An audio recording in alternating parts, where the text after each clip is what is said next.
2007ની સાલમાં અમે બીએપીએસ સંસ્થાનો શતાબ્દી મહોત્સવ ઉજવેલો અમદાવાદમાં.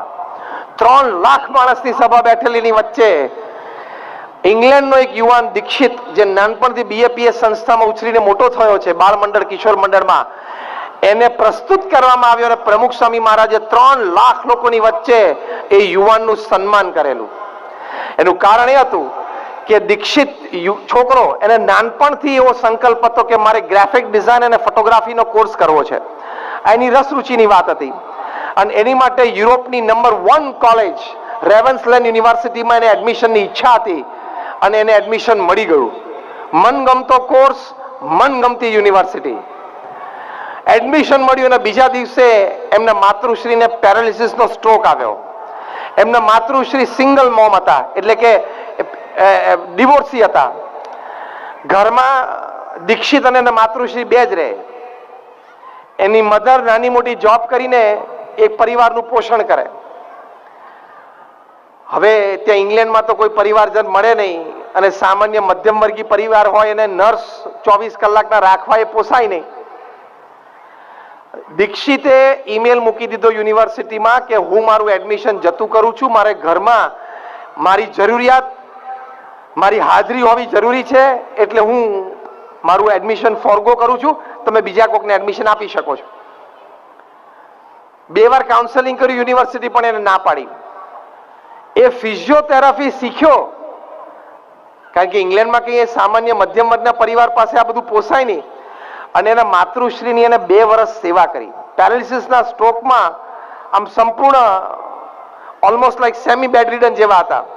માતાની સેવા કરી. 2 વર્ષમાં લગભગ 80% સુધારો થયો.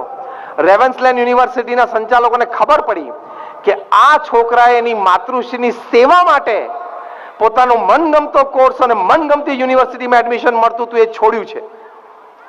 રેવન્સલેન્ડ યુનિવર્સિટીએ સામેથી એપ્રોચ કરીને કીધું કે આ વર્ષે તને વગર એન્ટ્રન્સ ટેસ્ટે અમે એન્ટ્રન્સ આપીશું.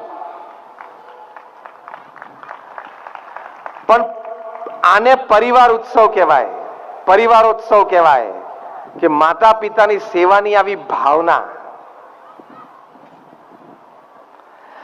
સાથે સંસ્કારો કે જે ખોટું છે એને હું જોવું પણ નહીં, ખોટું છે એને અડું પણ નહીં, જે ખોટું છે મારો કરવાનો પ્રયત્ન પણ ના કરું. જે પૈસા, જે સમૃદ્ધિ, જે પ્રોપર્ટી આપણી નથી એની સામે જોવાનું પણ નહીં, થૂકવાનું પણ નહીં. એ ગૌરવ સાથે તો બધાય જીવનનું એ પરિવારમાં મોટા સંસ્કાર છે. પરિવારમાં વડીલોએ બધાય સંતાનોને શીખવાનું કે બેટા અણહકના પૈસા અડવા જ નહીં.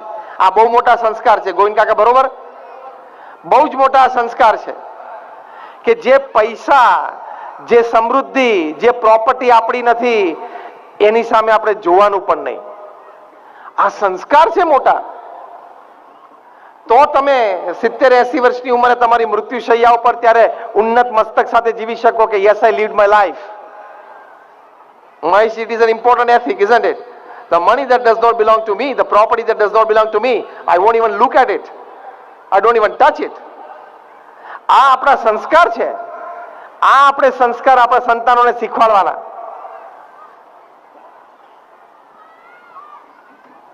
એકવાર એક છોકરો છે સ્કૂલેથી રબર ચોરીને ઘરે આવ્યો. તેના પિતાએ પૂછ્યું કે બેટા રબર તું ક્યાંથી લાવ્યો? તો કે મારી આગલી બેન્ચમાં એક છોકરો બેસે છે ને એનું બહાર પડેલું અને પાણી પીવા ગયો એટલે મેં લઈ લીધું. તો કે બેટા હું સરકારી કર્મચારી છું, હું તને ઓફિસથી આટલું બધું લાવી આપું છું, પછી તે શું કામ લીધું? ખબર પડી? હું તને ઓફિસથી લાવી જ આપું છું. હવે બાપે એવી રીતે જ લાવતો હતો, પછી સંસ્કાર છોકરામાં કઈ રીતે પડે? આવા જ પડવાના. એટલે એ સત્યનિષ્ઠાના સંસ્કાર આપવાના. અમારા મંદિરમાં એક દિવસ સાંજે અમે આરતી કરી નીચે ઉતર્યા ત્યારે એક ભાઈ એના 13-14 વર્ષના છોકરાને લઈને આવ્યા કે સ્વામી આને સમજાવો, આ બીડી પીવે છે, એટલે સિગરેટ પીતો થઈ ગયો. એટલે અમારા સંતે પૂછ્યું તમે જોયું જાતે કે કોકની કીધેલી વાત સાંભળો છો કે કહો છો?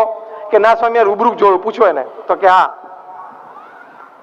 પછી અમારા સંત એ બાપ દીકરા સાથે બેઠા અને દીકરાને પડતો મૂકીને પેલા બાપને પ્રશ્ન પૂછ્યો તમે સિગરેટ પીવો છો? તે કે હા.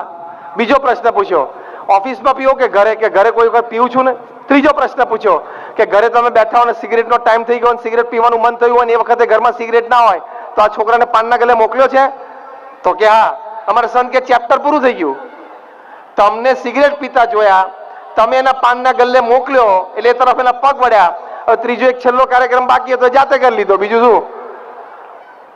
એટલે આપણે વર્તનમાં વિવેક જોઈએ તો સંસ્કાર, તો પરિવાર ઉત્સવ ચાલે.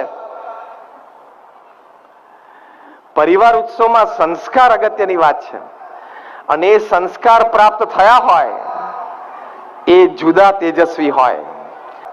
બીજી એક અગત્યની વાત છે, પ્રમુખ સ્વામી મહારાજ એક વખત વિદ્યાનગરમાં હતા. એક વ્યક્તિ એમની બે દીકરીઓની કંકોત્રી લઈને આવ્યા અને પ્રમુખ સ્વામી મહારાજને કહ્યું કે મારી બે દીકરીના એક જ માંડવે મેં લગ્ન લીધા છે, આપ આશીર્વાદ આપો બંને સુખી થાય. પ્રમુખ સ્વામી મહારાજે એ ભાઈના હાથમાંથી કંકોત્રી લઈ ઠાકોરજીને ધરાવી અને પછી એમને પાછી આપી કે અમે પ્રાર્થના કરીએ છીએ કે બંને સુખી થાય. પછી પ્રમુખ સ્વામી મહારાજ એનો હાથ પકડીને કહ્યું, હવે સાંભળજો કે તમારી બંને દીકરીઓને કહેજો કે સાસરે જાય છે તો સાસુ સસરા એના મા બાપ છે એમ માને.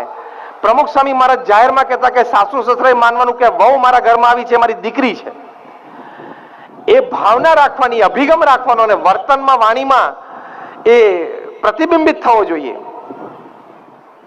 બીજી વાત પ્રમુખ સ્વામી મહારાજે કહી કે તમારી દીકરીને કહેજો કે સાસરે જઈને 2 વર્ષ સુધી મૌન રહે, એક શબ્દ ના બોલે. કદાચ એના સાસુ સસરા એને ટોકે વઢે, એ ખોટા હોય તો એ વખતે સામું ન બોલે. આમાં કઈ ખોટું સહન કરી લેવાની વાત નથી. પ્રમુખ સ્વામી મહારાજે શીખવાડ્યું કે વડીલ છે, સાસુ સસરા કદાચ બોલે તો એ વખતે તો સાંભળી જ લેવાનું.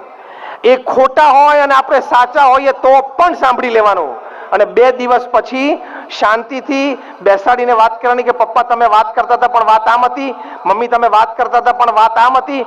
તો સાસુ સસરાને પણ એમ થાય કે દીકરી ખાનદાન ઘરમાંથી આવી છે, સંસ્કારી છે, સામું બોલતી નથી. બાકી તમારી દીકરીને તમે MBA કરો, ફાર્માસિસ્ટ કરો, CA કરો, પણ જો સાસુ સસરાની સામે ઊંચી આંખ કરીને બોલી તો હર CA goes to dustbin, Har pharmacy goes to dustbin, Har MBA goes to dustbin.